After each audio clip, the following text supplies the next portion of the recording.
One's ready. One's ready. Go! Hey everybody, welcome back to the One's Ready podcast. This is your daily drop for 26 March. I'm also going to throw in 25 March as well since I missed you guys yesterday. However, I have combined some of them because some of them were not duplicates, but they're kind of reattacks with no additional data.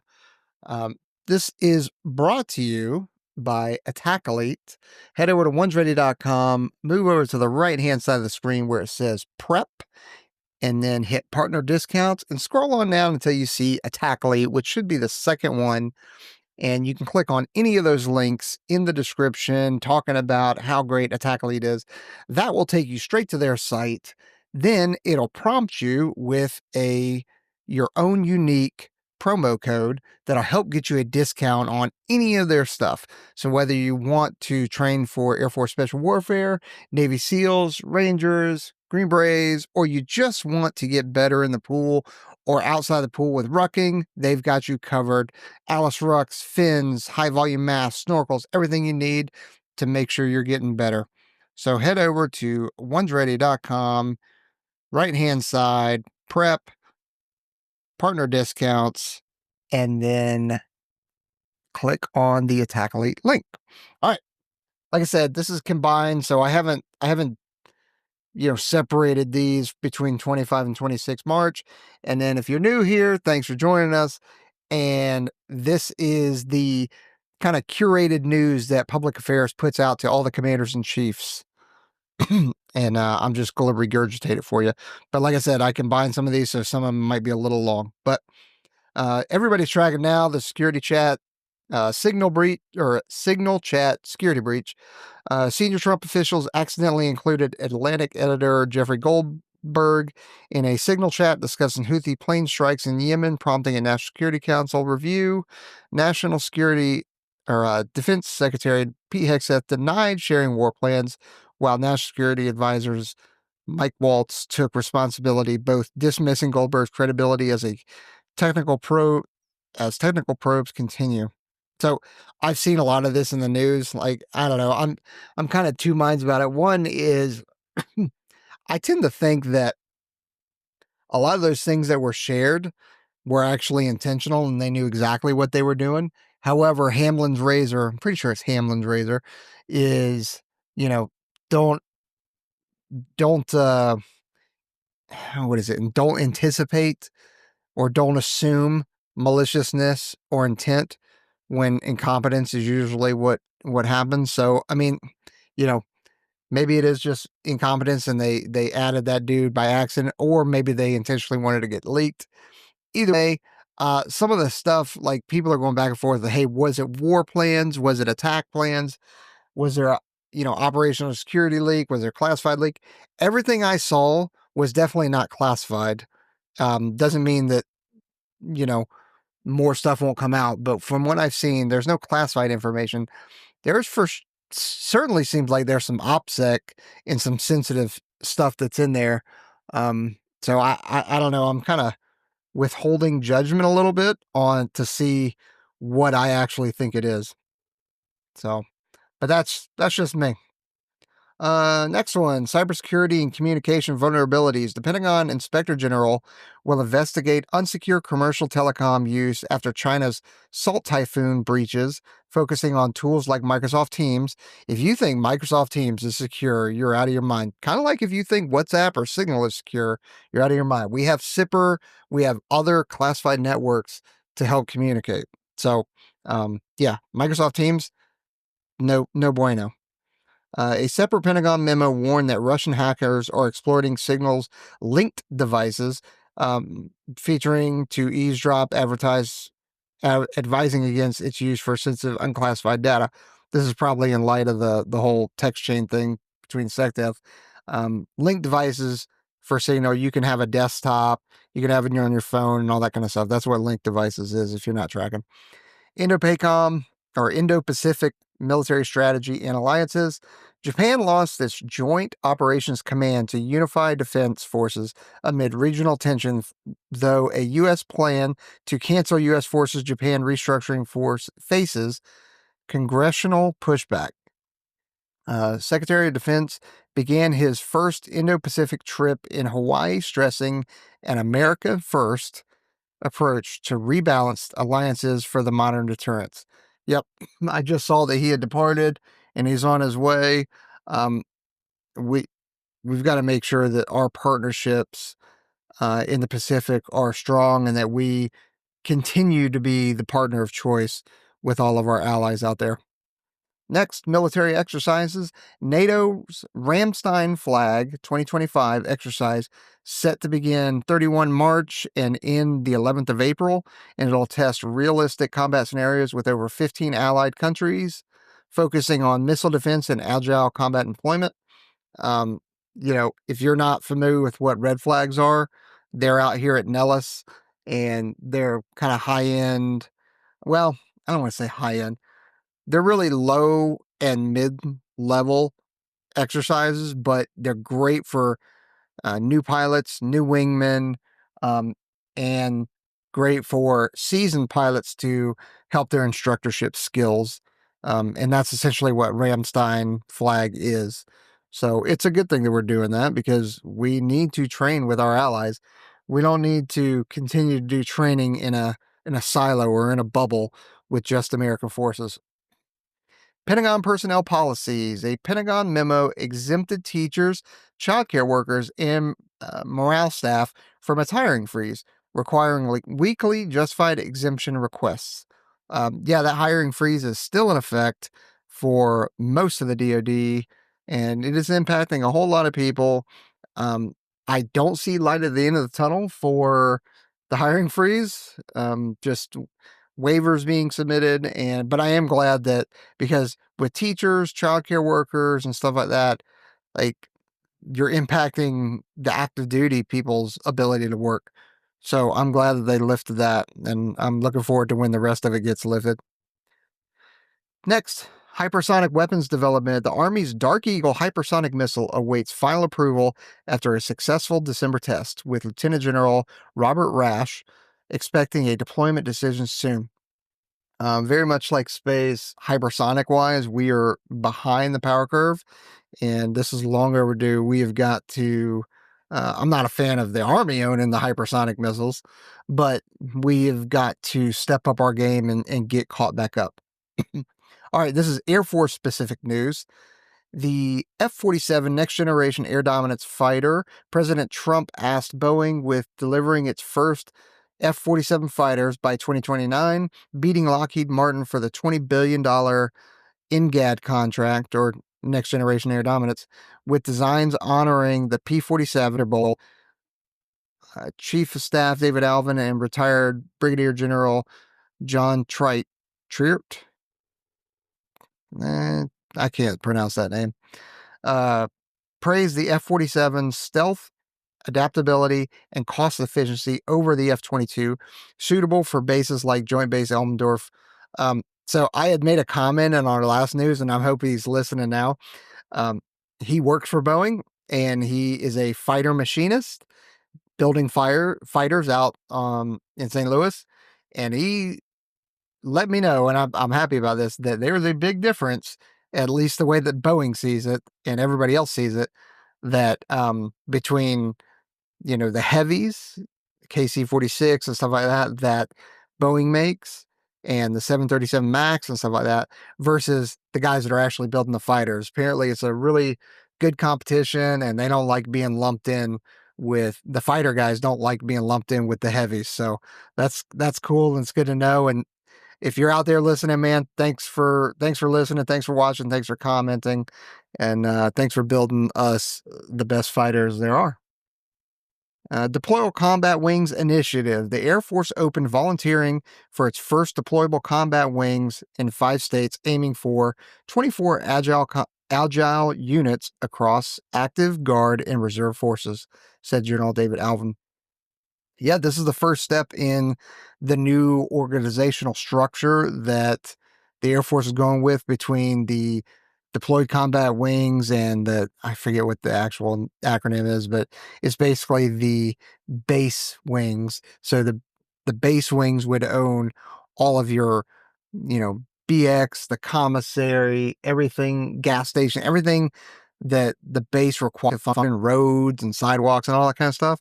Whereas the deployable combat wings just focus on deploying in combat. Next, Golden Dome Missile Defense Alignment. General David Alman said the Air Force's budget shifts supports the Golden Dome initiative, though General Chance Saltzman noted challenges in multi-agency integration at supersonic speeds. I think any kind of integration at supersonic speed has got to be difficult. But yeah, when you start throwing a whole bunch of different organizations in there, like the lines of authority have got to be clean, because people start doing things they don't think or people start doing things that they think that they can do or they have the authority to do. Turns out that they don't, and it's undermining or creating confusion in the organization and could delay any kind of response or attack or response to an attack. Next, wargaming and deterrence strategy. Air Force wargamers led by Major General Joseph Kunkel aim to deter mid-conflict escalation with a reveal and conceal approach, factoring in adversaries' economic conditions, per Lieutenant General David Harris. Okay, cool. I've got nothing on that. I'm sorry. Like I said, I read these real time, so I haven't read them beforehand to kind of go through and, delete things that don't really matter to you. F-15EX Deployment. That is the new F-15 variant that is being put out there, or being aggregated out to the force. But Kadena Air Base will receive its first F-15EX fighters in 2026, replacing older models, with Brigadier General Nicholas Evans planning community showcases. Yeah, that is, this thing's supposed to be fantastic. We've got one of the pilots out here, taught them before. This thing is pretty cool. It'll be interesting to see how the culture from the F-15C, the air-to-air, and the F-15E, the kind of multi-role, how they, and an F-15C is a single-seater, and F-15E is a two-seater. It'll be interesting to see how those cultures collide and which traits, almost like a mutt, a dog that's a mutt, gets the best of everything. Hopefully that is what happens with the F-15EX. The MQ-9 Reaper upgrades. The MQ-9 Reaper tested the GBU-39 bomb on a dual carriage system at Creech Air Force Base, expanding its mission versatility. Hell yes, more bombs. The intel community owns all remotely piloted aircraft, which I think is a shame, because I think the A3 or the operations community should own all of the remotely piloted aircraft like MQ-9s, because, man, we use the hell out of those for close air support platforms, among other things. So that's just my 2 cents. A little bit of personal stuff there. Let's see. All right, Space Force news. Space Symposium and Industry Engagement. The Space Force deemed the Space Symposium mission critical despite a DoD travel crackdown, with Major General Stephen Whitney emphasizing strategy and partnership. Guess what, everybody? There is a waiver for everything. So they probably got a waiver for this, or went and said, hey, we're going to do this anyway. Is that okay? Please don't fire us. That's probably what happened.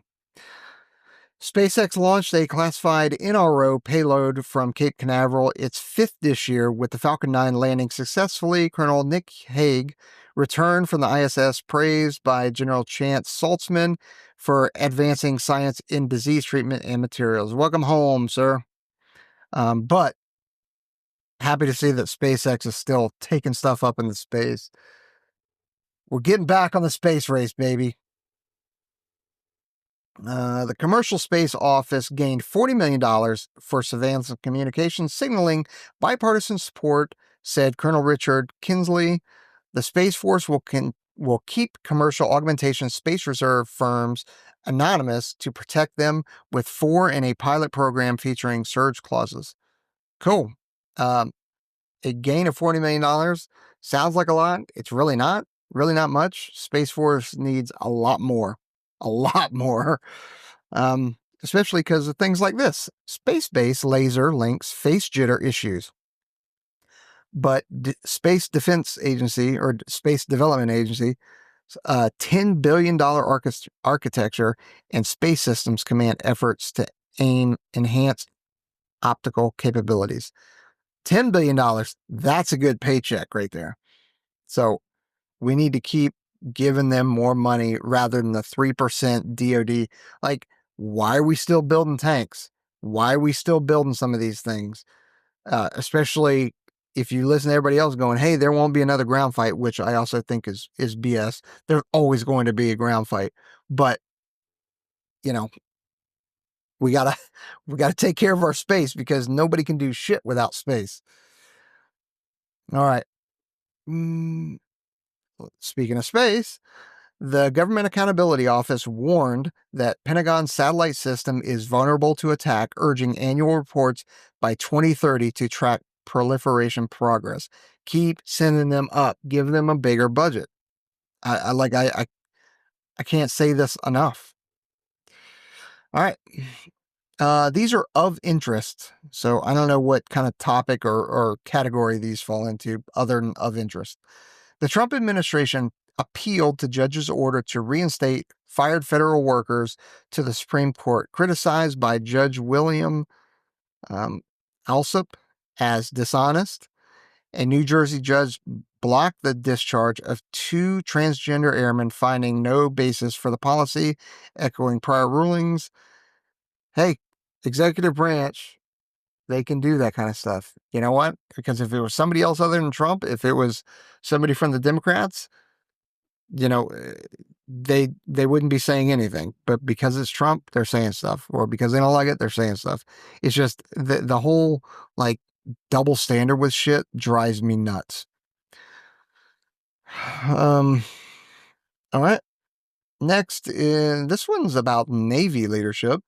The Senate confirmed John Phelan as Navy Secretary, leveraging his business experience to tackle shipbuilding despite donation concerns from Elizabeth Warren. Why is Elizabeth Warren? Oh, donation because Elizabeth Warren questioned it. Okay. I thought maybe Elizabeth Warren was donating to him, which is super weird. But yeah, I don't know anything about him, so I can't really tell you. Now, this one is kind of near and dear because it involves Master Sergeant John Chapman, Medal of Honor recipient, combat controller. Lori Longfritz is his sister, if I remember right, criticized the National Medal of Honor Museum for minimizing her brother John Chapman's story limited by space constraints. Okay.